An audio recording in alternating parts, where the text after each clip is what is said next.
들어갑니다. 네.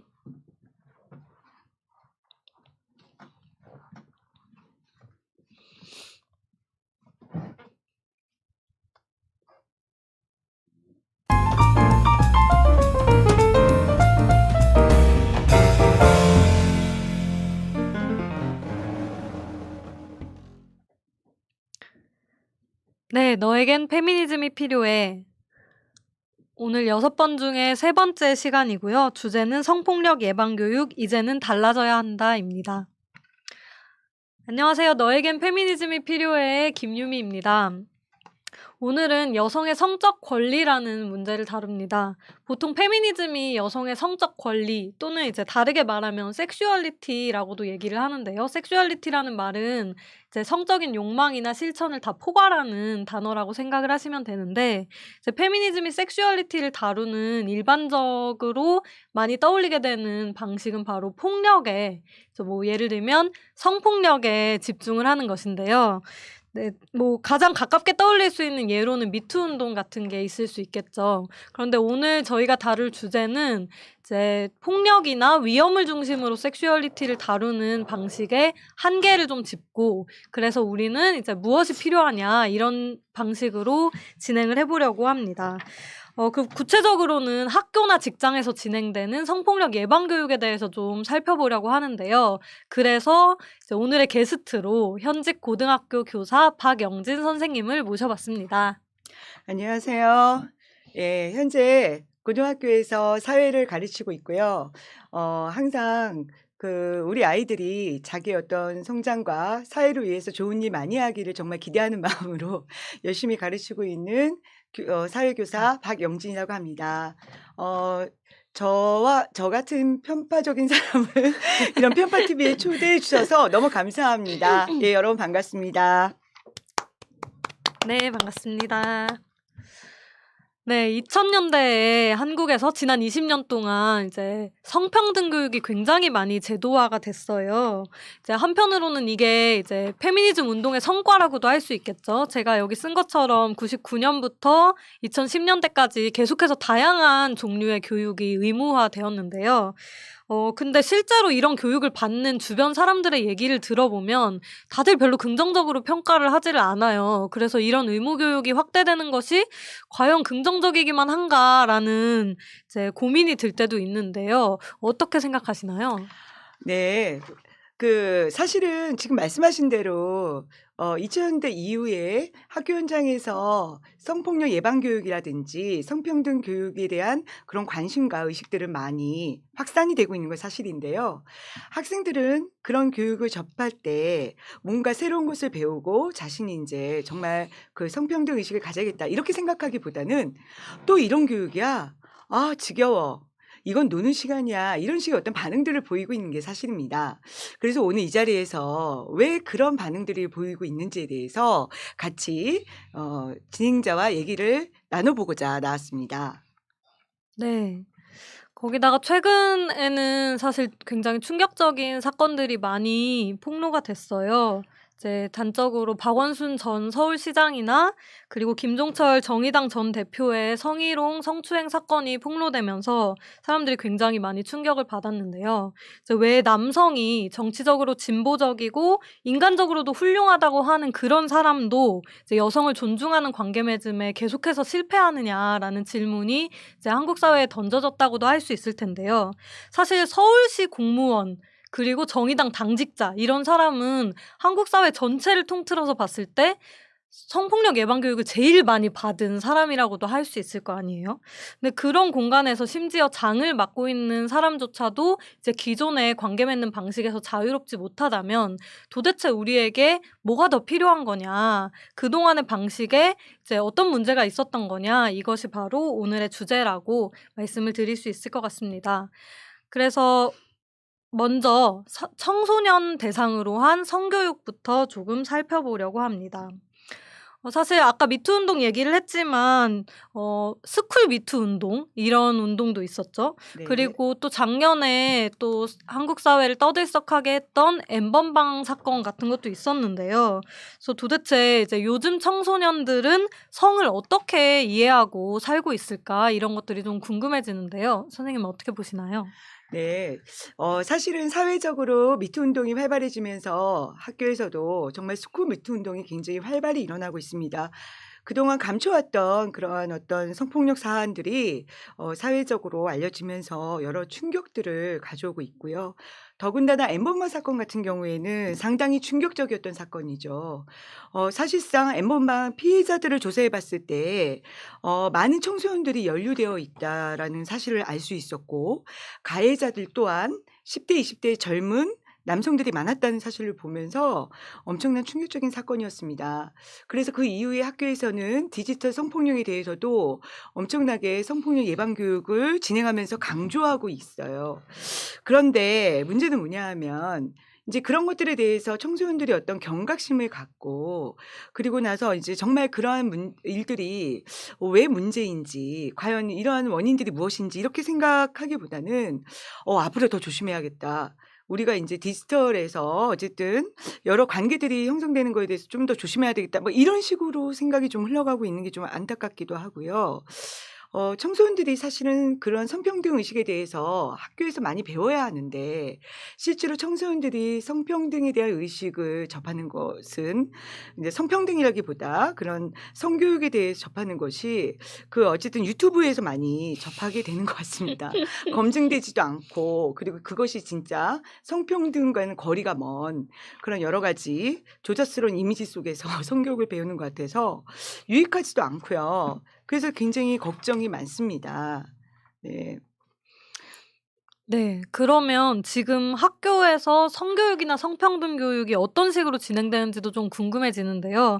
사실 저는 개인적인 경험을 돌아보자면 이제 초등학교 고학년 때부터 성교육을 받았던 세대고요. 요즘은 유치원 때부터 막 받고 네네. 그러는데 맞습니다. 네 저는 고학년 때 여자 남자를 나눠서 이제 강당에 가서 이제 정자가 난자를 향해 달려가는 '어떻게 아이가 생기느냐.' 이런 네. 내용을 바탕으로 영상을 틀어주는 성교육을 받아왔던 것 같고요. 그리고 중고등학교 때는 제가 중고등학교 다닐 때도 계속 이제 성교육이나 성폭력 예방 교육이 확대되는 때라서 외부 강사가 와서 하는 경우가 많았어요.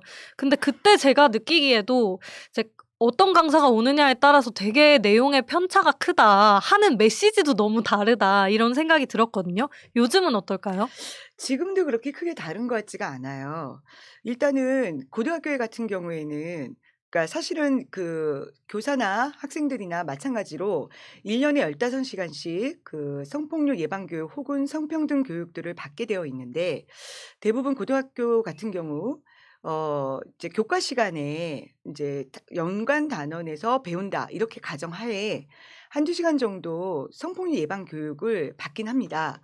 그러나 인제 그런 것들이 어쨌든 교과에서 진지하게 교육이 이루어지기보다는 외부 강사를 초빙해서 외부 강사들에게 강의를 듣거나 아니면 동영상 강의를 보는 경우가 많아요.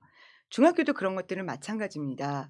그러다 보니까 성평등 교육에 대한 어떤 교육적 효과보다는 여전히 인제 청소년들이 여러 대중문화나 미디어 문화를 통해서 느낀 그런 그릇된 성인식, 이런 것들이 계속 자리 잡게 되는 것 같고요. 그리고 이러한 성평등 교육이 되게 형식적이다 보니까 여전히 청소년들 사이에서는 각종 어쨌든 여성 혐오라든지 그런 혐오 문화가 집단 문화로 자리 잡고 있는 것도 사실이에요. 그러다 보니까 오히려 성평등 가치에 대해서 청소년들이 굉장히 대대적인 공격 이런 것들도 막 진행하고 있고, 그래서 지금 어쨌든 성평등 교육이 되게 형식적이기 때문에 이런 것들을 바꿔 나가는 것이 되게 지금 필요한 과제가 아닌가, 그렇게 생각이 듭니다. 네. 네. 의무적으로 1 년에 15 시간 정도를 받는다고 하는데 제가 학생 때는 뭐 진짜 1 년에 한 번 정도 받았던 것 같은데 15 시간이면 그래도 꽤 시간이 늘어난 것 같은데 그걸 어떻게 채우죠? 그러니까 15 시간이 온전히 인제 성평등 교육으로만 이루어졌다라기보다는 인제 저희 학교 같은 경우에도 인제 각 교과마다 성평등 그런 의식과 그러니까 그런 내용과 연관이 있는 단원이 무엇인지 그걸로 인제 교육을 했다라고 가름하는 거예요. 그러니까 실질적으로 그런 성평등 교육이라는 것이 제대로 되는 건 아니고요.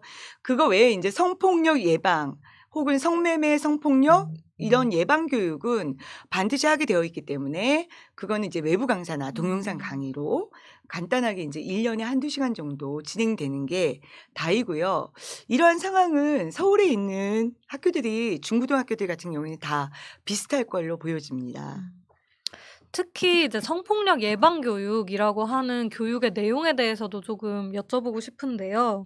뭐 그 성폭력 예방 교육이 확대되면서 아까도 말씀드렸던 것처럼 유치원생까지 이제 교육이 되면서 이제 주로 그 아동에게는 이제 낯선 사람이 너의 몸을 만지면 "안 돼요. 싫어요. 하지 마세요."라고 크게 외치는 법을 알려주는 방식의 교육이 많이 확대되었다고 들었었는데요. 네. 청소년의 경우에는 어떨까요? 청소년 경우에도 인제 그런 어떤 것이 인제 성폭력인지 성추행인지 이러한 내용에 대해서 얘기해 주고 그러한 것들을 절대로 하지 못하도록 그리고 인제 그 뭐 여학생들 같은 경우에는 인제 자신들의 의지에 반하는 어떤 이제 그 외부적인 압력이나 이런 것들이 왔을 때 그걸 완강히 거절하고 도움을 요청하고 뭐 이런 내용들로 사실은 그 이제 성폭력 상황에서 어떻게 대처해야 될지 이런 내용이 주가 되는 경우가 많은 것 같아요. 그러나 제가 생각할 때는 성폭력 예방뿐만이 아니라 사실 우리 학생들에게 필요한 것이 이제 그러한 어떤 성폭력이라는 것이 왜 사회적으로 이렇게 끈질기게 발생이 되고 더욱 은밀하고 더욱 잔인하게 발생이 되는지 어떤 사회적인 어떤 구조나 관계에 대해서 좀 알려주고 이러한 관계를 어떻게 극복할 수 있지 뭐 이러한 교육들이 좀 됐으면 좋겠다고 생각이 드는데 거기까지는 좀 나아가고 있지는 못하는 것 같습니다. 더군다나 제가 봤을 때 그 우리나라에는 인제 성폭력 예방에 대한 어떤 내용들은 있지만 성평등 교육에 대한 체계적인 그런 교육 과정이라는 것이 약간 부족합니다. 뭐 그거에 대해서는 쪼끔 더 뭐 이따 얘기를 나눌 수 있을 것 같은데요. 아무튼 그렇기 때문에 그러니까 성평등 교육이 좀 체계적으로 교육 과정 속에 잘 진행이 되고 있지는 않다고 보여집니다. 네. 네. 채팅창에 김예진 님이 "순결 캔디를 받았다." 이런 얘기를 하셨는데요. 네. 저도 사실은 받은 적이 아 있거든요. 그래요? 네. 지금은 그 정도까지는 네. 아니에요. 그렇죠. 그러니까 네. 제가 중고등학교 때까지는 음. 아직 그 낙태 비디오와 순결 캔디라는 그 네. 세트가 아직 남아 있던 때거든요. 네네. 근데 요즘은 그래도 많이 바뀌었다고는 하지만 그게 주로 이제 폭력적인 상황에 처했을 때 음. 어떻게 대처해라 중심으로 되어 있지 그 원인에 그렇죠. 대한 이해는 아니다라는 말씀을 해 네네. 주신 것 같은데요. 네. 사실 요즘 학생들은 연애도 되게 많이 하잖아요. 그렇죠. 네. 그건 뭐 저희 학생 때도 많이 했지만요. 근데 이제 이미 연애를 하고 있고 그리고 성과 관련된 영상 매체를 접하기는 과거보다 훨씬 더 쉬워졌다고 했을 때 사실은 학교에서 하는 이런 성폭력 예방 교육, 폭력을 중심으로 하는 성교육이 얼마나 실효성이 있을지도 좀 의문이에요. 네. 일단은 그 성폭력 예방 교육이라고 하는 것이 인제 어쨌든 성평등한 그런 문화를 만들고 성평등한 관계를 구성하기 위해서 필요한 부분인데 너무나 인제 성폭력 예방 교육에만 좀 초점을 맞추다 보니까 어쨌든 그거에 대해서 이제 대처하는 것들은 배울 수 있으나 성평등이라고 하는 것이 과연 무엇인지 이러한 문화에 대해서는 좀 배우지 못하는 것 같아요. 그리고 아까 이제 말씀하셨듯이 학생들은 여전히 연애도 하고 어떤 그 이성 간의 관계들도 있는데 사실 그런 관계들도 어떠한 관계를 맺어야 되는지 그냥 알아서 판단하는 것이 아니라 그 인간에 대한 어떤 성찰 속에서 그런 것도 하나의 인제 배워야 되는 측면이라고 생각을 하는데 그러지 못하는 것 같고 자꾸 인제 하지 말라는 것만 늘어나는 거죠. 그러니까 이렇게 하면은 성폭력, 이렇게 하면 성추행이다. 그러다 보니까 최근에는 인제 학부모들 만날 때 남학생들의 학부모들은 그런 얘기를 종종 합니다. 요즘은 남학생을 키우기 어려운 시기잖아요.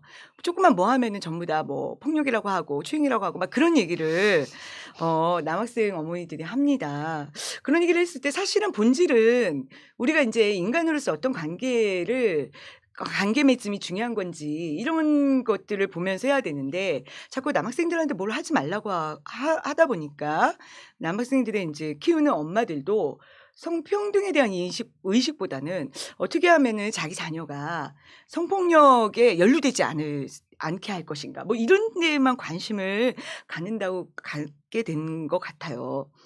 그런데다가 인제 아까도 얘기했지만 성교육이라고 하는 그런 어떤 교육 과정이라고 하는 것이 제대로 되어 있지 않고 또 교육부에서 그나마 배포한 성교육 표준안을 봤을 때 여전히도 인제 많은 그 시민단체에서 비판하듯이 그 남성 성기 중심으로 서술이 되어 있다든지 아니면은 여전히 인제 성별 고정관념이라는 것들이 존재한다든지 그리고 인제 여성의 성을 임신이나 출산 이런 쪽으로만 살펴본다든지 그런 그리고 인제 다양한 형태의 가족을 인정하기보다는 가족의 형태에 대해서 굉장히 배제적인 입장이라든지 이러다 보니까 정말 성평등 의식을 가지고 있는 교사가 이 표준안을 가지고 교육을 하기도 굉장히 어려운 상황이 벌어지고 있습니다.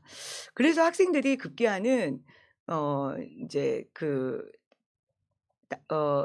여성과 남성 그러니까 여학생과 남학생이 성평등 의식에 대해서도 굉장히 반응이 서로 다른 그런 차이가 상당히 나타나고 있습니다.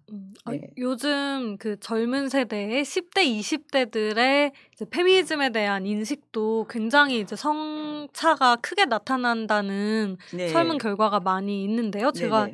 그래프를 그래서 몇 가지 가져와 봤어요. 네, 네. 설명해 주시겠어요? 네. 이것은 여기 보시면은 그 최은정 님의 초중등 성평등 교육의 요구 현실과 활성화 방안이라고 하는 그런 논문 속에 있는 데이터입니다. 보시면 알겠지만 그 여학생과 남학생의 그 페미니즘이 과연 여성 우월주의 혹은 남성 혐오주의냐라고 물었을 때 남성이 70%는 맞다고 대답을 했어요. 근데 여성도 꽤 많은 수가 "맞는 것 같다."라고 네. 대답을 30% 했습니다. 정도가. 30%가 네. 넘어요. 또 여자들은 동등한 권리를 주장하면서 "힘든 일은 남자에게 떠맡긴다." 남성의 60%가 그렇다고 했습니다. 여학생도 27%가 그렇다고 네. 했는데요. 제가 인제 남녀공학에서도 근무하고 여학교에서도 근무해 봤는데 남녀공학에서 근무했을 때 특히 남녀 합반인 경우에 반에서 힘든 일 있으면 여학생들이 남자아이들한테 다 떠넘기더라고요.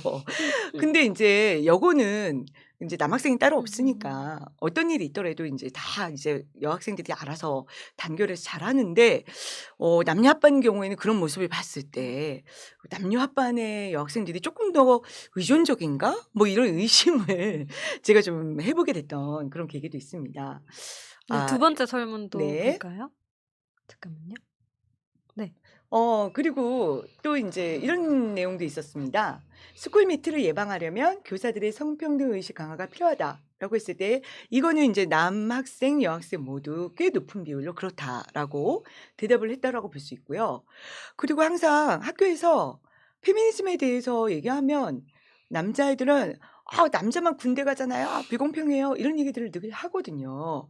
그런데 이러한 생각은 남학생만 갖는 것이 아니더라고요. 여학생들도 많이 갖고 있습니다. 그래서 여기에 나타나진 않았지만 현재 그 "성평등이 어느 정도 이루어졌냐." 뭐 이런 질문에도 남학생들은 여전히 남학생들이 "불공평하다." 음. 오히려 성평등이 아니라 "성평등이 이루어졌다." 이것은 절반도 안 돼요.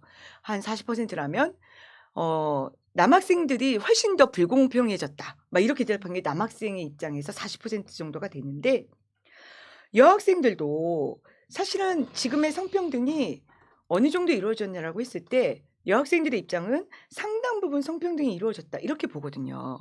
그래서 제가 이제 수업을 했을 때 저는 여전히도 성평등이 이루어지지 않았고 여전히 우리가 성평등한 관계를 위해서 생각할 것이 많은데 학생들한테 물어보면은 여학생 대부분은 뭘 또 평등하자고 하는 건가? 다 됐는데?" 뭐 이런 반응이라면 남학생들은 이것 때문에 남학생들은 진짜 갈 곳도 없고 "우리 완전 불리하잖아요." 막 이렇게 뭐 이렇게 막 이게 좀 저항을 많이 하고요. 심지어는 저는 그냥 페미니즘이 무엇인가 뭐 이 정도만 얘기하는 정도의 교사고 제가 뭐 적극적으로 페미니즘 수업을 하는 것도 아닌데 저한테 꼴페미라고 예, 사회책 앞에 꼴페미 박영진 뭐 이런 식으로 써 가지고요. 제가 굉장히 놀란 적도 있었는데 이런 식의 어떤 저항들이 학생들에게 존재하는 걸 봤을 때 뭔가 조금 성교육에 대해서 조금 다른 패러다임이 필요한 게 아닌가 이런 어떤 시급함이 저에게 좀 느껴졌습니다. 네. 확실히 위험이나 폭력 중심으로 얘기를 했을 때 일단 페미니즘 자체에 대해서 여성의 권리 자체에 대한 이런 학생들의 인식에 전혀 이제 가닿지 않을 것 같아요. 그리고 아까 그 학생들이 "연애도 많이 한다."라는 얘기를 했는데 실제로 이제 연애하는 관계 속에서 계속 부딪히게 되는 여러 고민들이나 갈등들이 있잖아요. 그런 문제들이 그냥 이제 성폭력 상황만 전제하는 교육으로는 이제 충분하게 풍부하게 다뤄지기가 어려운 것 같습니다. 그런 자기의 성적 욕망을 알고 그렇지만 그걸 이제 상대방의 의사와 함께 좀 귀 기울여서 협상하거나 통제하거나 하는 방법에 대해서는 이제 어디서도 얘기가 되지 않는 거죠. 그러면 학교의 성평등 교육이라는 게 어떤 식으로 되어야 할까 관련해서 조금 살펴보면 좋을 것 같습니다. 저는 사실은 뭐 제가 그렇게 성평등 교육에 대한 실천들을 그렇게 많이 한 건 아니고요. 최근에 좀 관심을 많이 갖게 됐습니다. 그런데 이제 관심을 가지면서 여러 자료들을 봤을 때도 그렇고 제가 생각할 때도 그렇고요. 실질적으로 그 외부 강사를 초빙해서 교과 외 시간에 교육을 하는 것보다는 교과 교육에 녹여내는 것이 효과가 높았다라고 음. 하는 아까 인제 최융전 님의 논문에 있는 내용인데 저도 사실은 동의해서 이런 것들을 인용해 봤어요. 그게 무슨 말이냐면은 성평등 교육이라고 하는 거는 그냥 어떤 우리가 사실은 모든 교과를 배우면서도 가져야 될 가치라는 네. 생각이 듭니다. 제가 사실은 얼마 전에 그러니까 한 1년 정도 된 것 같은데요. 제가 인제 충북의 MBC에서 만들어진 아마 사회자님도 그걸 얘기하시려고 했던 것 음. 같은데 I am 비너스라고 하는 음. 다큐를 봤을 때 거기에 인제 청소년 성교육에 대해서 어떤 시사점에 대해서 좀 얘기하면서 외국에서는 생물책에 인제 성기나 이제 신체 구조를 배울 때 남자 성기뿐만이 아니라 여자 성기도 정확하게 묘사가 되어 있는 걸 보고 굉장히 놀랐거든요. 한국에서는 여자 성기가 없어요. 그냥 자궁 자국만 겉에만 있는 예 거죠. 겉에만 있지 여자 네네네. 성기는 음. 없습니다. 저는 생물에서도 정말 인간이 두 종류잖아요. 물론 뭐 이 두 종류보다 훨씬 넓게 해석하는 분도 계시겠지만 음. 생물학적으로 아무튼 여성, 남성인데 생물체계는 남성만 그려져 있고요. 그뿐만이 아니라 역사에서도 여성의 역사는 지워져 있잖아요. 근데 그런 역사들을 이제 복원시켜야 된다라고 생각이 들고요. 저는 인제 사회를 가르치지만 사회에서의 인권의 역사들을 배울 때에도 인권의 역사는 남성 투쟁의 역사뿐만이 아니라 여성 투쟁의 역사도 굉장히 값진 역사들이 있습니다. 인제 이런 것들이 모든 교과에서 녹아서 배워야 이런 것들이 어떤 보편적인 가치가 되는 것일 텐데 인제 그런 것들이 되지 못하고 있고 되게 좀 형식적으로 치우치게 되는 측면이 좀 안타까워서 그런 부분이 좀 '모든 교과에서 성평등 교육이 이루어져야 된다.' 그러기 위해서는 같은 맥락으로 인제 모든 교사가 성평등 교육에 역량을 지녀야 된다고 생각합니다. 아까 학생들의 그런 데이터도 보셨지만 학생들은요. 스쿨미트가 없어지기 위해서 교사들의 인식 개선이 중요하다고 봤어요. 물론 대부분의 훌륭한 교사가 있지만 그래도 인제 여전히 그렇지 못한 교사 때문에 스쿨미트라는 것도 벌어지게 되는 것 같고 그리고 무엇보다 모든 교과에서 이러한 성평등 교육이 발휘되려면 교사가 성평등 의식뿐만이 아니라 그러한 것들을 어떻게 교과에 녹여내야 되는지 이거에 대한 역량도 필요한 거죠. 그래서 그러한 것들에 대한 역량이 좀 필요하고요. 그리고 사실은 페미니즘 교육이나 성평등 교육을 하다가 교사들이 민원에 부딪힌 경우가 많습니다. 그렇기 때문에 이러한 내용들이 공식적인 교육 과정에 있어야 돼요. 예를 들면 교과서에 있는 내용을 가르치는데 누가 뭐라고 하진 않지 않겠습니까? 근데 교과서에 없는 내용을 가르치면 아무리 중요하더라도 그걸 가지고 인제 교과서에 없는 걸 왜 가르치는지 그리고 왜 이것이 이제 제가 생각할 때 성평등이라고 하는 건 보편적인 가치인데 왜 특정한 가치를 주입시키냐라고 하냐는 등 이런 민원에 시달릴 수 있기 때문에 공식 교육 과정에 좀 성평등 교육이 포함되어야 되고요. 그리고 이제 마지막으로 전 강조하고 싶은 것이 성평등 교육하면은 이제 성평등에 대한 감수성 이런 것들을 좀 강조하게 되는 측면이 있는데요. 저는 감수성도 물론 중요하지만 지식으로서의 성평등도 되게 중요하다라고 생각을 합니다. 왜 그러냐면 어쨌든 성평등이라고 하는 것은 성차별이나 성불평등의 어떤 구조를 우리가 제대로 인식하고 그 속에서 극복하려고 하는 어떤 그 성찰이라든지 거기서 극복하려고 하는 그런 주체를 만들기 위한 교육이잖아요. 그랬을 때 어떤 감수성만 가지고는 좀 부족하다.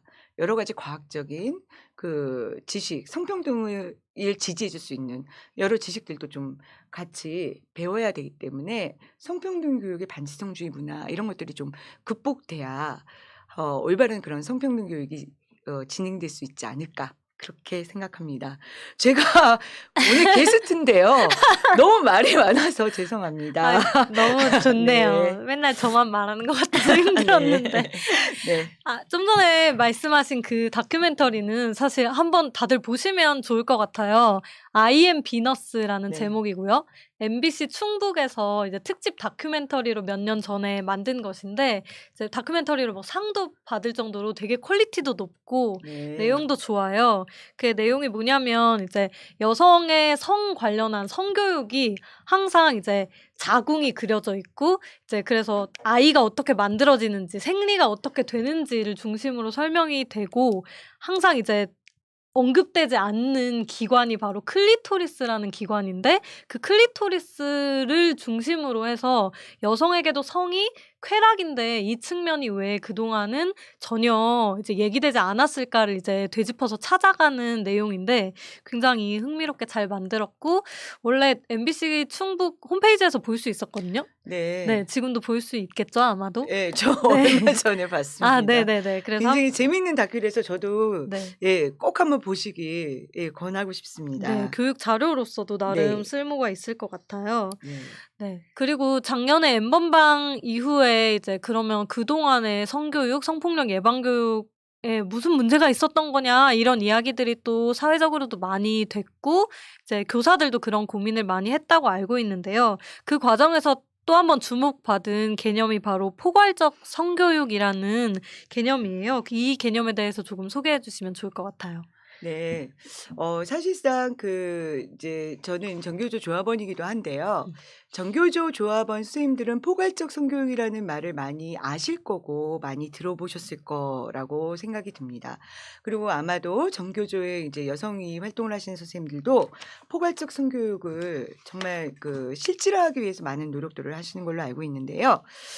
이것은 어쨌든 이제 유네스코에서 이제 포괄적 성교육이라고 공평한 어떤 양질의 교육을 보장하면서 모두에게 성과 관련된 모든 경험을 포괄하는 그런 교육들을 하기 위한 그런 의제로 문제의식이 제출된 것입니다.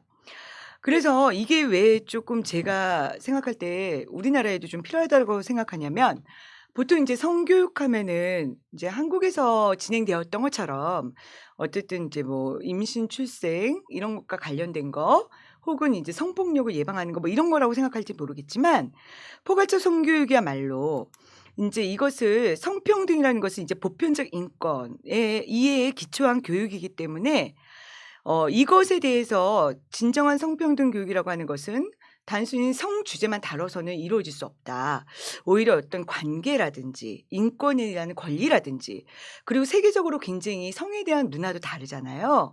그러니까 문화에 대한 이해라든지 또 섹슈얼리티에 대한 이해라든지 그다음에 청소년의 어떤 건강과 복지 그다음에 재생산 이런 모든 것들을 다 알았을 때 진정한 성평등이라고 하는 인식을 할 수 있다라고 하는 문제의식이 출발된 거기 때문에 굉장히 폭넓은 그러한 성교육을 지향합니다. 뿐만이 아니라 아주 어린 나이부터 발달 수준에 맞춰서 이렇게 단계별로 어떠한 교육이 필요한지 이제 가이드까지 좀 나와 있는 상태이거든요. 그래서 한국에서도 이것을 조금 빨리 도입해서 우리의 성교육에 있어서 좀 실질적으로 도움이 될 수 있는 그러한 어떤 그 좋은 그런 핵심적인 의제가 아닌가. 그래서 예, 소개를 드립니다. 빨리 진행이 됐으면 좋겠고요. 네, 그렇습니다. 네, 감사합니다. 그래서 청소년 성교육의 실태와 그리고 앞으로 나아가야 될 방향에 대해서도 좀 같이 살펴보는 시간을 가졌는데요. 두 번째로는 직장 내 성희롱 예방 교육을 한번 살펴보려고 해요. 이제 현행법상으로는 5인 이상의 사업장은 다 1년에 한 번씩 이제 직장 내 성희롱 예방 교육을 해야 되게 되어 있거든요. 근데 사실은 뭐 이거를 엄청 엄격하게 막 규제를 하고 막 맨날 검사하고 이러는 건 아니라 가지고 제가 알기로는 중소기업에서는 별로 그 1년에 한 번씩 잘 안 하는 걸로 알고 있긴 해요. 근데 네. 그래도 이제 대기업이나 이제 공공기관 같은 경우는 꼬박꼬박 진행이 되는 것 같은데 사실 교사는 당연히 매년 할 것 같은데요. 매년 듣고 계신가요? 네, 그 필수예요. 매년 듣고 있는데 네. 이제 뭐 학생들도 매년 이제 똑같은 교육을 받아서 약간의 콘텐츠는 달라졌지만 기본적인 어떤 기조나 내용이 좀 비슷해하고 학생들도 지겨워하듯이 사실은 교사들도 매년 비슷한 내용을 이제 15시간 교육청에서 제공하는 그런 연습 프로그램으로 듣거든요. 그래서 저도 그렇지만 대부분 선생님들이 또 많이 바쁘시고 막 그러니까 일단 틀어놓고 내용은 대강 아니까 틀어놓고 이제 다른 업무를 보신다든지 저도 사실은 그런 경우가 좀 많았습니다. 그만큼 조금 교사들에게도 좀 그 실질적으로 교육에도 도움이 되고 조금 더 그 현실에 맞는 그런 콘텐츠가 제공됐으면 좋겠는데 아무튼 그런 식의 예, 성희롱 예방 교육이 진행되고 있습니다. 네. 네. 다들 이제 온라인으로 많이 듣고 네. 요즘은 왜냐면 맨날 똑같은 내용을 이제 매년 강사를 불러서 하는 것도 별로 안 하더라고요. 그래서 대략 직장 내 성희롱 예방 교육을 제가 가본 적도 있는데요. 강의를 하러. 그걸 하려고 여러 자료를 찾아보다 보니까 반드시 들어가야 된다라고 하는 구성이 대략 이렇게 되어 있더라고요. 성폭력이라는 개념을 이제 뭐 성희롱은 무엇인가, 성추행은 무엇인가 뭐 이런 거를 소개를 꼭 해야 된다. 법적인 개념을. 그리고 나서는 다양하고 구체적인 사례를 통해서 어떤 것이 이제 직장 내 성희롱이 될 수 있는지를 이제 설명을 해라 참가자들에게라는 건데요. 이 그림 자체도 제가 서울시에서 직장 내 성희롱 예방 교육 하라고 교환 만들어진 것에서 따온 건데요. 예를 들면 이제 여직원에게 술을 따르라고 시키는 것 뭐 요런 거예요. 회식 자리에서 네. 이런 사례들이 계속 나오고요. 그리고 마지막으로는 이제 직장 내에서 신고 절차나 이후 과정이 어떻게 되어 있는지 이런 내용으로 보통 구성이 되어서 매년 반복이 되는 것 같습니다. 그래서 실제로는 사례 부분이 굉장히 많은 분량을 차지해서요. 이것도 성희롱이 될 수 있고 이것도 성희롱이 될 수 있어. 몰랐지? 이런 것도 있어. 이렇게 이것도 벌금을 얼마나 받았어. 뭐 이런 소개를 막 구구절절 하게 되어 있는데요. 결국에 핵심 메시지는 남자들에게 조심해라. 그리고 여자들에게 이제 이런 일이 있으면 신고해라라는 것이 이제 주된 메시지인 것 같아요. 근데 그러면 이게 뭐 지겹기만 하고 맨날 들어가지고 다들 잘 알고 있으면 뭐 그래도 잘 알고 있으면 좋은 게 아닌가 싶을 수도 있는데 실제로는 되게 안 좋은 반응들이 많죠. 제가 직장인들의 이 교육에 대한 반응을 몇 가지로 유형화를 시켜보았는데요. 첫 번째 유형은 이제 난 모르겠다라는 유형입니다. 맞아요. 가장 많은 것 같아요. 정말 네, 많죠. 네. 이 유형을 가장 하이퍼 리얼리즘으로 다뤄준 것이 바로 드라마 미생의 이 마부장님의 대사인데요. 네. 이 부장님이 이렇게 말씀을 하셨어요. 커피 좀 타오라는 것도 성추행이래요. 시집 못 간 거 걱정해주는 것도 성추행이래요. 기센 여자들 등살에 살 수가 없다. 너무 막 들어본 것 같은 어디서 꼭 들어본 것 같은 네. 대사를 날리셨는데 정말 많은 사람들이 뭐 저 사례들을 끝없이 나열하는데 나는 잘 모르겠다. 그 기준이 뭐냐. 이런 토로를 많이 하고요. 두 번째 반응은 이것도 참 많은 반응인데 되도록 여자랑 안 엮여야겠다라는 것이고요. 이제 이 사진 속의 사람이 그 미투 때 굉장히 유명해졌죠. 미국의 네네네. 전 네, 부통령인 펜스. 마이크 펜스. 그래서 펜스 룰이라고 이 말이 유명해졌는데요. 나는 그래서 여자랑 단둘이서는 식사를 절대 하지 않아. 뭐 이런 얘기예요. 근데 실제로 미투 운동 이후에 많은 기업에서 이제 우리 팀에 여자가 안 왔으면 좋겠다. 신입사원 여자 뽑는 거 부담스럽다. 이런 식의 얘기가 많이 진행이 됐었죠. 그리고 마지막 유형은 이것은 뭐 유명 인사가 한 말은 아닌데요. 제 주변에 직장 다니는 친구들이 남자 여자 막론하고 정말 많이 이렇다라는 말을 했어요. 교사 집단에서는 이렇게까지는 못할 것 같은데요. 저의 예상으로는 이제 네. 일반 기업에서 옛날에는 이제 회식 가면은 노래방 가면은 그 여직원들한테 스킨십 하거나 막 끼고 블루스 추거나 이런 문화가 많았는데 성폭력 예방 교육을 많이 하다 보니까 이제는 그렇게는 못한다는 거예요. 눈치가 보이고 막 신고당할 수도 있고 이래서 그런 게 많이 바뀌었는데 그 대신 어떻게 하냐면 우리 여직원들한테는 그런 얘기를 하면 안 될 것 같으니까 여자 나오는 술집에 너무 가고 싶은데 여직원들은 이제 눈치껏 2차부터 좀 빠져라 이런 얘기를 눈치를 주는 경우도 있고 정말 대놓고 얘기하는 회사들도 꽤 많다라는 얘기를 들었어요. 사실 되게 답답하죠. 이제 직장 내 성희롱 예방 교육을 이렇게 수십 년 동안 했는데 그 결과가 왜 이런 거냐. 펜스를 아니면 2차부터 눈치껏 빠지라는 것이 되고 있는 거냐. 이런 답답함이 드는데요.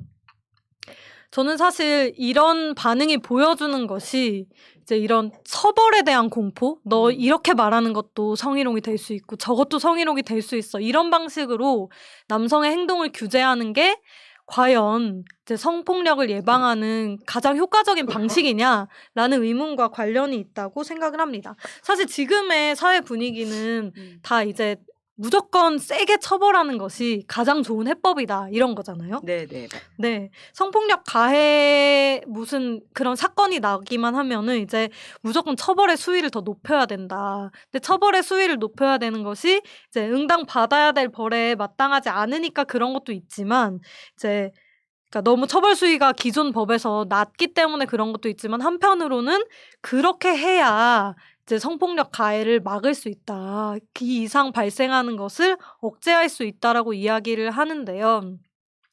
사실은 이렇게 공포를 통해서 규제하는 것은 이 남성들이 자기 행동이 왜 문제인지를 알고 바뀌는 방식이 아니라는 점에 가장 큰 문제가 있어요. 아까 그 마부장처럼 A랑 B를 하지 말라 그러니까 C랑 D를 한다든지 A-B-를 한다든지 아무튼 뭐가 왜 잘못인지에 대해서 전혀 알지 못하기 때문에 그냥 눈 앞에서만 말을 안 하고 어디 더 은폐된 곳에 가가지고 더 약해 보이는 여직원한테 그렇게 행동을 한다거나 이런 식으로 이제 남성들이 잘못된 인식이나 행동 양태를 당연히 기존 사회에서 이제 자라면서 가지고 있었을 텐데 그거를 이게 왜 잘못된 거구나를 이해하고 동의해서 바뀌는 방식이 아니라 그냥 앞에서만 조심해야겠다. 여기서 입 다물고 있어야겠다라고 하면서 오히려 잘못된 인식이 정정되는 게 아니라 은폐되고 더 교묘한 형태로 변형된다는 점이 저는 이 처벌을 통한 규제라는 전략의 제 가장 큰 맹점이다라고 생각을 합니다. 그렇다면은 네. 어떻게 이제 우리에게 필요한 게 뭔지 이런 게 그쵸. 그런 예. 얘기를 해봐야겠죠. 네네네. 그리고 저는 또 그 전에 하나 고민해 봐야 될 것은 이제 이미 이제 지금 사회는 성적인 행동이나 연애의 각본 자체가 굉장히 남성 성욕 중심적으로 되어 있다는 거를 생각을 해봐야 될 것 같아요. 네. 그래서 이게 드라마 장면이잖아요. 한국 드라마에 정말 많이 나왔던 장면들인데요. 이제 드라마에서 이제 벽치기와 기습키스가 굉장히 로맨스의 상징처럼 여겨지는데요. 사실 뭐 꼭 드라마뿐만 아니라 그리고 이게 정말 남성 성욕 중심적인 거냐 이런 것도 고민해 볼 만한 주제이지 않을까요? 네네 그렇긴 하겠네요. 네. 진짜. 사실 뭐 일본 만화 중에 네. 그 여성 독자를 주축으로 하는 순정 만화들에서도 사실 이런 식의 좀 강제적인 키스나 성관계 장면이 많이 나오는 편이에요. 네. 그런 식으로 이미 이렇게 여러 로맨틱하다라는 것에 각본이 되어 있을 때 이제 이런 행동을 실행에 옮긴 남성 개개인이 그냥 다 가해자다, 너는 처벌받아야 된다라고 하는 것이 해법이 될 수 있냐라는 건데요. 사실은 이성의 연애에서의 온갖 각본과 사회적인 상징 자체, 문화 자체가 바뀌어야 하는 문제일 수도 있고, 또는 이런 행동을 하는 해당 남성에게 교육이 필요한 문제일 수도 있겠죠. 직장 내 성희롱 예방 교육을 보면 이제 거기 나오는 많은 사례들이 이제 한쪽에게는, 남성에게는 나는 호감을 표시한 거고 나는 사랑을 표시한 것인데, 여성에게는 굉장히 큰 공포이자 부담으로 된 경우가 많기 때문에요. 사실은 이런 전반적인 사회의 이제 이성의 각본에 대한 문제 제기가 같이 돼야지 성폭력 예방 교육이 의미가 있다고 할 수 있을 것 같습니다. 네. 전적으로 동의를 하면서 네. 네, 그렇겠네요. 결국 이제 계속 그 관계의 문제를 중요시 여길 수밖에 없는 이유도 그런 것 같습니다. 그냥 어떤 규범을 정해놓고 그걸 하지 말라, 그걸로 어떤 새로운 관계가 형성되는 게 아니기 때문에 그 처벌 중심뿐만이 아니라 동시에 이제 어떤 관계를 구성해야 되는지에 대한 고민을 좀 끊임없이 해야 되는 그런 필요가 있다라는 말씀이신 것 같습니다. 네. 네.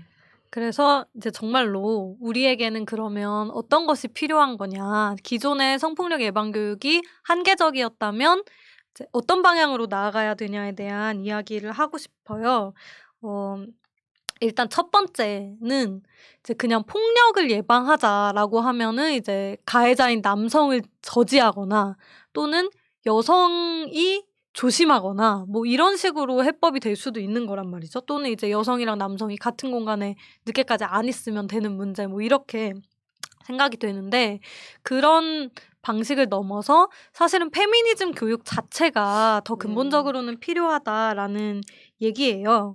우리가 지난 2번의 영상에서도 살펴봤던 것처럼 여성이 굉장히 오랫동안 권리를 가진 시민이 아니라 아버지나 남편에게 종속된 존재로 여겨졌잖아요.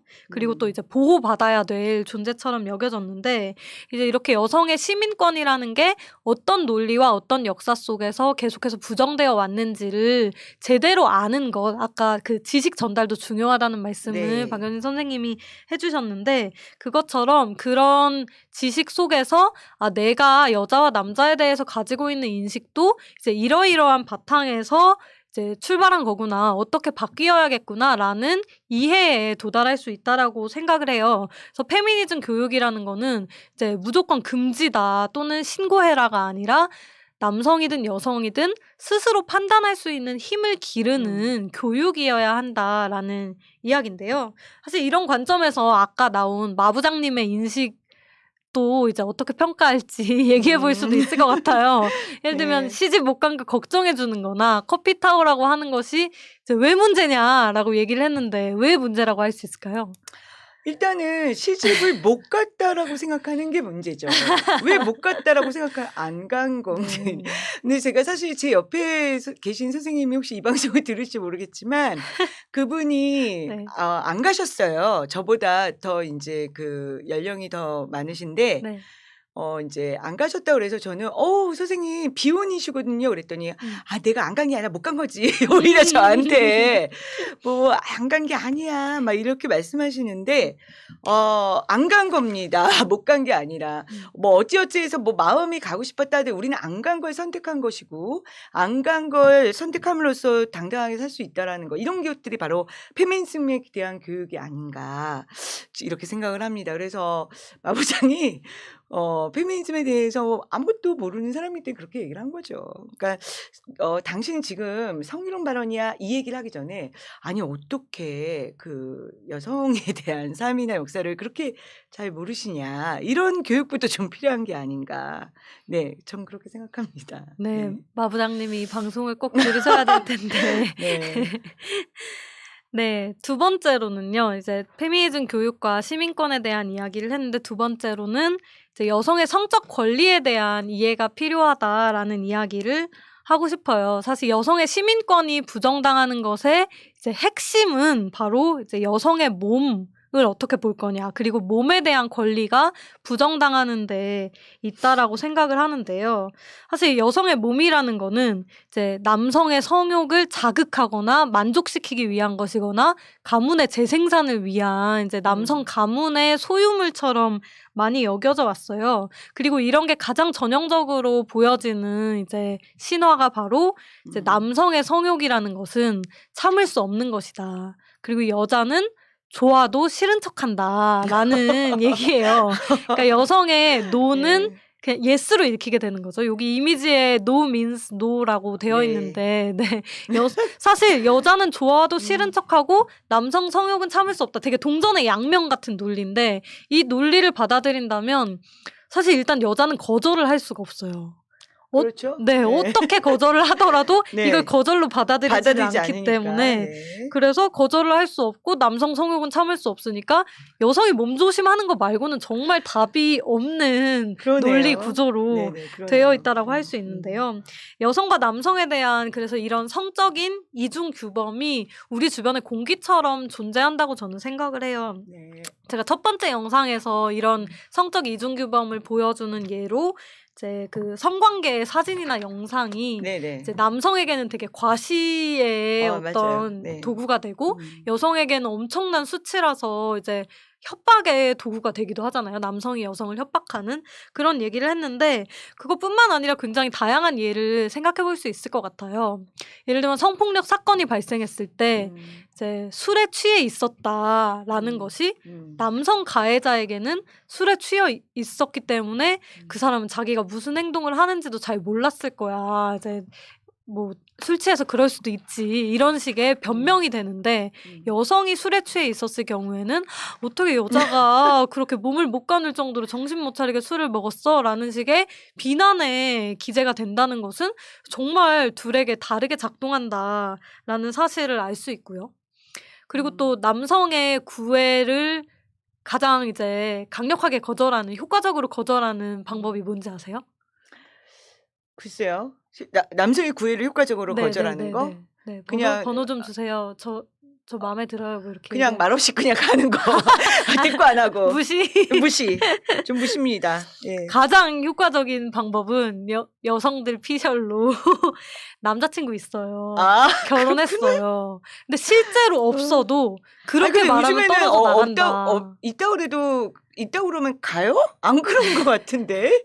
있다 그래도 뭐 자기한테 또 기회가 있지 않을까 이러면서 저기 하지 않나요? 그쵸. 그런 경우도 있는데 네. 이제 기본적으로는 이제 너가 마음에 안 든다, 또는 이제 남자를 만날 내가 지금 생각이 없다, 이런 말로는 안 떨어지던 사람들도 저 결혼했어요 라고 하면 사실 훨씬 더 쉽게 떨어져 그렇겠네요. 나간다는 것인데, 그것 자체가 이제 여성이 되게 남성에게 종속된 존재로 이해를 한다고도 볼 수 있을 것 같습니다. 그러네요. 네. 사실은 성폭력 문제에서 가장 큰 어려움이 뭐냐면요, 이렇게 여성의 성적 권리가 부정되고 있는 사회 안에서는 여성이 성적인 상황에서 동의와 거부를 스스로도 이제 명확하게 판단하고 결정하기가 굉장히 어렵다는 거예요. 뭐 여러 상황을 생각해 볼 수 있는데요. 예를 들면 너무 내가 여기에서 강하게 이제 거절했을 때 오히려 더 이 사람이 폭력적으로 변해서 내 목숨이 위협받을 수도 있겠다라고 생각해서 강하게 저항을 하지 않는 경우도 있을 수 있고요. 그리고 지금 이 관계, 이게 연애 관계든 아니면 또 이제 이 직장에서의 이 사람과의 관계든 그런 게 너무 부담이 큰 상황에서는 이 관계를 유지하기 위해 썩 내키지 않으나 성관계에 동의를 해주는 상황도 이제 심심치 않게 있다고도 볼 수 있을 것 같고, 그리고 또 성관계 자체에 그 상황에서는 동의를 했는데, 예를 들면 뭐 나는 이 사람이 나한테 호감이 있는 것 같고 나도 호감이 있어서 성관계를 동의를 해서 했어. 근데 그러고 나서 이 사람이 그 얘기를 여기저기에 되게 안 좋게 떠벌리고 그쵸, 다닌다든지 아니면 정말 사진이나 영상을 유포한다든지 뭐 아니면 이 사람이 굉장히 다양한 사람들에게 그러고 다녔다. 나한테만 그런 게 아니라 나를 정말 좋아했던 게 아니라 그냥 성적인 대상으로만 여긴 것 같다라고 생각하는 그런 사후적인 여러 상황들이 다 여성에게는 그 당시에 나의 동의와는 별개로 '이거는 내가 인격적으로 존중받지 못했다.'라고 분노할 수 있는 이제 포인트들이 되는 거죠. 근데 그런 걸 봤을 때는 사실 이미 이제 여성의 성적 권리에 여러 제약이 있는 상황에서는 이제 동의와 거부라는 게 그렇게 분명한 문제가 아닐 수도 있다. 도대체 그러면 이제 어떻게 이런 제약 속에서 우리가 이제 자유롭게 또는 주체적으로 서로 존중하면서 성적인 관계를 맺을 수 있을지 이 문제가 당연히 굉장히 중요하게 고민되어야 할 문제고요. 근데 이런 제약이 있다는 것 자체를 풍부하게 이해하는 것이 굉장히 중요하겠죠, 성폭력 문제를 해결하기 위해서는. 네. 성인에게도 중요하고 그러니까 여성에게도 중요하지만 사실은 저는 이러한 거에 대해서 이해하는 게 청소년 시기부터도 알아야 된다는 생각이 듭니다. 앞에서 얘기했지만 청소년 시기에도 사실은 연애도 많이 일어나고 그리고 어쨌든 사귀다 보면은 자연스럽게 인제 성관계도 있을 수 있는 것이고요. 그걸 무조건 금지한다고 해서 해결되는 것도 아니고요. 실제로 인제 포괄적 성교육에 대해서 아까도 말씀드렸지만 유네스코에서 인제 조사를 했을 때 이제 포괄적 성교육에 기반해서 청소년 시기부터 어떤 성적인 어떤 관계나 이런 것들에 대해서 교육을 이렇게 체계적으로 시켰을 때 오히려 그렇지 않았을 때보다 훨씬 더 성관계를 늦게 시작한다라고 하는 연구 보고서도 있습니다. 음. 오히려 그러니까 성적인 얘기를 더 많이 하면 인제 뭐 그냥 일반적으로 사람들이 생각할 때는 '청소년 시기에 빨리 그런 성교육을 하면은 빨리 성관계를 갖는 거 아닌가?' 문란해지는 예 거 '문란해지는 아니야, 게 아닌가?' 호기심이 청소년들이? 있어요. 근데 네. 그렇지 네. 않다라고 해요. 제 생각에도 어떠한 교육을 시키냐에 따라서 훨씬 더 자기가 훨씬 더 결정할 수 있고 자기가 준비가 됐을 때 할 수도 있다고 생각을 하거든요. 그렇기 때문에 이러한 교육 그리고 특히나 여성에 대한 어떤 성적인 권리, 성적인 어떤 인지 이런 것들은 청소년 시기부터 저는 예 '연애라는 어떤 내용으로 시켜야 되는 것이 아닌가.' 이런 생각을 해 봤습니다. 네. 네.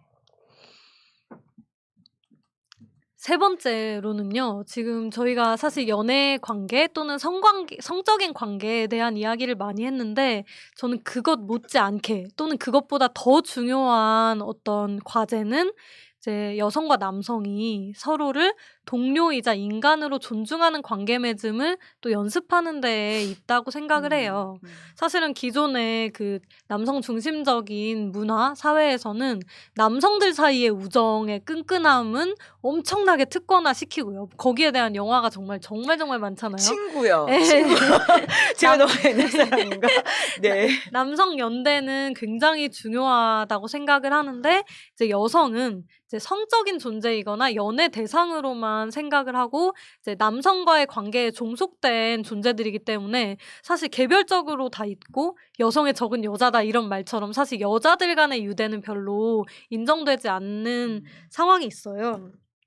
사실 이렇게 남성 사이의 우정을 특권화하는 문화가 여전히 직장 내에서도 없다고 할 수가 없는데요. 뭐 직장 같은 데서도 여성에게 되게 분위기 띄우는 꽃 같은 존재로 취급을 하는 문화가 굉장히 오랫동안 유지되고 있었잖아요. 네. 지금도 그렇다고 할 수 있을지 그건 뭐 집단마다 조금씩 다를 것 같은데요.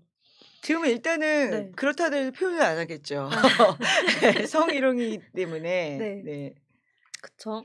근데 이런 사회에서는 이제 공적인 사회에서 여성이 '내가 이 공적인 사회의 주체로 인정받고 싶다.' 또는 '인격적으로 존중받고 신뢰받는 관계를 만들고 싶다.'라는 욕구가 계속해서 좌절될 수밖에 없어요. 뭐 예를 들면은 직장 내에서 직장이든 학교든 이제 여성의 우정이나 신뢰를 나에 대한 호감으로 착각하는 남성들이 굉장히 일단 많다는 거고요. 그리고 이제 그 사람을 생각해서 이제 조심스럽게 돌려 거절을 했을 경우에 그거를 이제 "10번 찍어 안 넘어가는 나무 없다." 그리고 "부끄러워서 그러나 보다." 뭐 요런 식으로 이제 생각을 많이 하는 것 같아요. 아주 통속적인 버전으로는 네. 지금 댓글에서도 이 음. "술과 밤이 있는 한 여자와 남자는 친구가 될 수 없어." 이런 말을 하는 친구가 있었다라는 말씀을 해 주셨는데요. 저도 정말 이 문제를 보여주는 가장 통속적인 질문은 "여자와 남자가 친구가 될 수 있다고 믿어?" 이거 되게 많이 물어보는 질문이잖아요. 어떻게 네. 생각하시나요? 예. 저는 친구가 될 수 있다고 생각을 합니다. 단호하시네요. 사실 네. 저는 남성 친구가 더 많은 것 같아요. 예. 뭐 일부러 그런 건 아닌데 네. 왜 그렇죠? 아무래도 제가 약간 주류를 좋아해서 주류요, 주류? 주류를 좋아해서 그런 건지 아무튼 많은데요.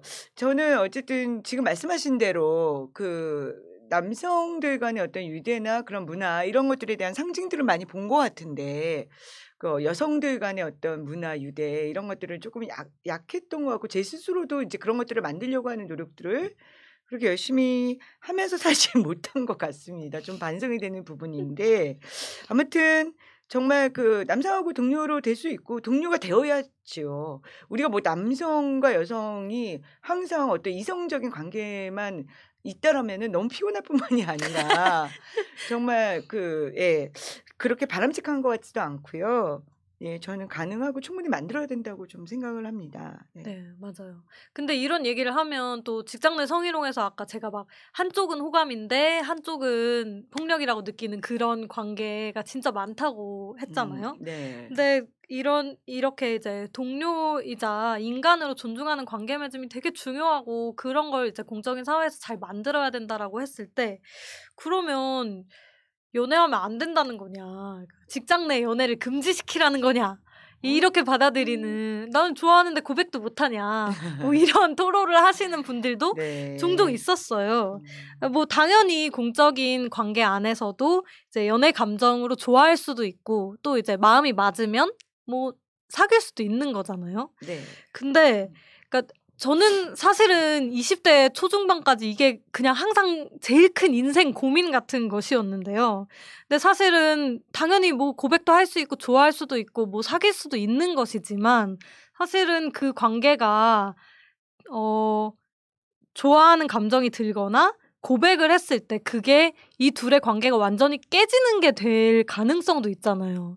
거절을 했을 때 깨질 수도 있지만 사귀었을 때 헤어져서 깨질 수도 있는 것이고 음. 그게 이 둘의 굉장히 소중한 관계를 이제 무너뜨릴 수도 있는 어떤 포인트인 동시에 사실 그 사람들이 어떤 직장이나 공동체 내에 속해 있다면 그 공동체 안에서 그럼 이 둘이 계속 있을 수 있을까에 대해서도 굉장히 여러 이제 문제를 이제 고민하게 만드는 상황인데 근데 그런 거에 대한 고려나 이 상대방이 느낄 수도 있는 곤란에 대한 고려가 전혀 없이 정말 답정너식으로 '내가 너를 이렇게 좋아하고 이제 내가 이렇게 괜찮은 사람인데 왜 싫다는 것이냐.'라는 방식으로 이제 구애를 하거나 또는 대뜸 스킨십을 하거나 했을 때 그게 이 여성에게는 그냥 '아 나는 네가 마음에 들지 않아.'라는 수준의 문제가 아니라 정말 '나와의 그동안의 관계를 전혀 중요하게 생각하지 않았던 것 같다. 얘는 정말 음. 나를 그냥 성적인 대상이나 연애 대상으로만 생각한 것 같고 그리고 우리가 그럼 계속 직장을 다녀야 되는 이 상황은 어떡할 거냐.'라는 것도 이제 별로 신중하게 고려하지 않는 것 같은 게 정말 상호 신뢰를 깨트리는 그런 문제로 받아들일 수도 있는데 그런 문제를 별로 남성들이 고민을 안 하더라고요. 그러니까 되게 네. 놀랐어요. 전 주변 사람들이랑 음. 그냥 얘기해 보면서도 "그냥 좋아하는데 어떡해." 뭐 이렇게만 생각을 하는데 사실 이런 동료이자 인간으로 존중받지 못했다라고 생각하는 그 어려움이 어디서 오는지에 대해서 조금 더 잘 생각해 볼 필요가 있겠다라는 말씀을 드리고 싶고요. 마지막인데요. 1 네. 시간이 딱 되어 가고 있네요.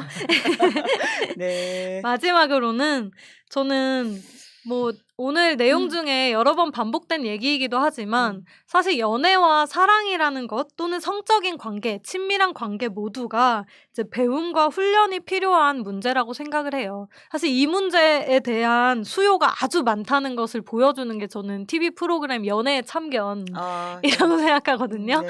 사실은 뭐 그냥 각자 알아서 하면 되는 거지 뭐 좋은 마음으로 뭐 이렇게 생각을 하기 쉽지만 실제로는 그 안에서 정말 많은 우리 인생의 고통이 다 담겨 있는 관계잖아요. 그렇기 때문에 이제 페미니즘이 이렇게 사적인 관계에서 발생하는 여러 문제들이 그냥 사소한 문제나 각자 알아서 할 문제가 아니라 굉장히 중요하고 정치적인 문제다라는 이야기를 해왔다고 볼 수 있을 것 같습니다. 그리고 지금의 이제 가부장적인 문화 속에서는 특히 남성들이 이제 자신의 감정을 제대로 인식하고 표현하는 법을 잘 모르고요.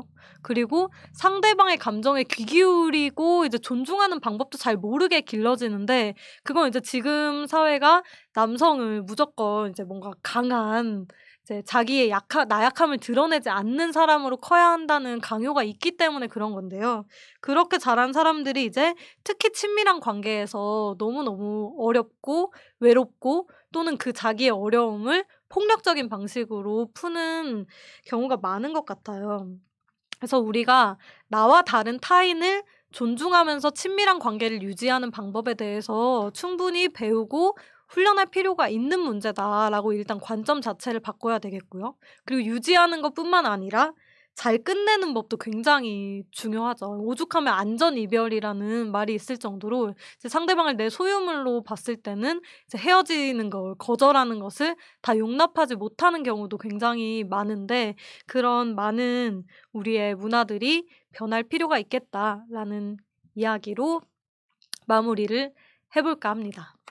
네, 네. 1 시간이 정말 훌쩍 훌쩍 지나가지 않나요? 지나갔네요. 네. 그래서 오늘도 제가 음. 3줄 요약을 준비해 봤으니까 읽어 보도록 하겠습니다.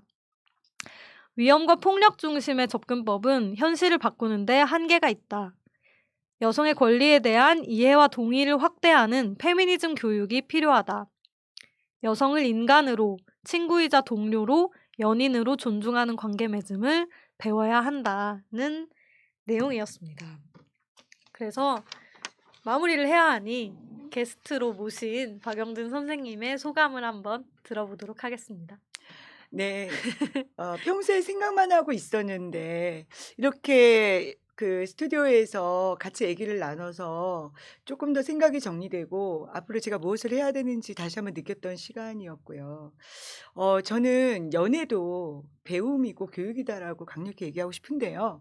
인간이 자기가 성장하면서 중요한 것은 자기의 경험과 이러한 정보에 대해서 좀 비판적으로 사람들과 나눴을 때 그러한 경험들이 훨씬 더 자기 것이 되고 바람직한 방향으로 갈 수 있다라고 생각이 듭니다. 연애는 되게 사적인 것처럼 보이지만 사실은 사람과의 관계이기 때문에 어떻게 보면 사적이기도 하지만 공적인 관계도 될 수 있다라고 생각이 들어요. 그래서 정말 그 성평등한 그런 문화를 실현하기 위해서 우리가 어떻게 관계를 맺어야 할지, 그리고 어떻게 연애를 해야 할지, 연애하다 어떻게 이별을 해야 할지 이런 거를 배우는 그러한 교육이 학교에서 이루어졌으면 좋겠습니다. 네, 저도 열심히 노력하겠습니다. 네. 네. 감사합니다. 저는 오늘 책의 한 구절을 인용하면서 마무리를 해 보려고 해요. 일단 좀 읽어 볼게요. 리베카 솔닛이라는 작가가 이것도 굉장히 유명했던 책인데 "남자들은 자꾸 나를 가르치려 한다." 맨스플레인에 대한 책의 한 구절이에요. 맨스플레인에 대한 내용은 아니고요. 페미니즘에 대한 내용인데요. "페미니즘은 어쩌면 대부분이라고 해도 될 만큼 많은 문화에, 셀 수 없이 많은 조직에, 세상 대부분의 가정에, 무엇보다도 모든 것이 시작되고 끝나는 우리의 마음에 깊이 뿌리내렸을 뿐 아니라 아주 오래되고 광범위하게 퍼진 무언가를 바꾸려는 노력이다." 라는 말인데요. 사실은 오늘 얘기한 내용이 이제 사랑이나 관계나 성적인 것에 관한 문제인데 이게 정말 세상에 있는 다른 어떤 문제보다도 풀기 어려운 문제라고 저는 생각을 해요. 이제 뭐 몇 개의 법제도를 바꾼다고 해결되는 네. 그런 수준의 문제가 아닌 거고요. 이제 어렸을 때부터 형성되는 자기의 정체성 또는 이제 자아 존중감이나 사회화 과정이나 뭐 이런 모든 말로 설명이 안 되는 그런 과정 속에서 만들어지는 것이기 때문에 이제 해결하기가 정말 쉽지가 않고요. 근데 사실은 정말 많은 사람들이 고민하고 고통스러워하는 문제이기도 하거든요. 근데 저는 페미니즘이 그 문제를 풀 수 있는 굉장히 중요한 열쇠가 될 수 있다라는 생각을 가지고 있습니다. 그래서 오늘 이 내용을 준비를 해 봤고요. 다음 시간에는 이제 여성의 권리에서 중요한 쟁점을 이제 세 번째 강의와 네 번째 강의에서 연속해서 다루는 것인데 오늘은 성적 권리였다면 다음 시간에는 모성에 대한 쟁점을 다뤄보려고 합니다. 근데 그동안은 2 주에 한 번씩 진행을 했는데요. 제가 맨 처음에 홍보물을 만들 때 이제 3 강과 4강 사이 텀을 3 주로 정했는데 실수로 그렇게 한 거거든요. 정말 의도해서 그런 게 아닌데 제 네. 생각엔 저의 무의식이 저를 구한 것이 그런 것 아닌가 하는 같습니다. 생각이 들 정도로 그래서 네. 3주 뒤에 4월 13 일에 진행을 하게 돼서 저는 뭔가 약간의 부담을 덜고 중간에 조금 쉬어 보려고 하고 있고요.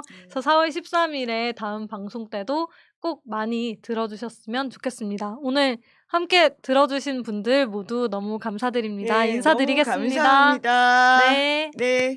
이렇게 하는 거 아니었어요? 네. 여러분, 예. 안녕히 주무세요.